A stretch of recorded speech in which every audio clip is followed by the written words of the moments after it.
In this video, I will show you how to temporarily deactivate your Instagram account.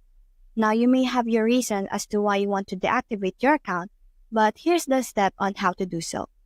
The first thing you have to do is to tap on this profile icon right here, and then click on the three lines on the upper right corner. The deactivate account option is oftentimes relocated by Meta, so it's hard to find. But the best thing you can do is to tap on search for, type deactivation, and it will show up. You just have to click on that.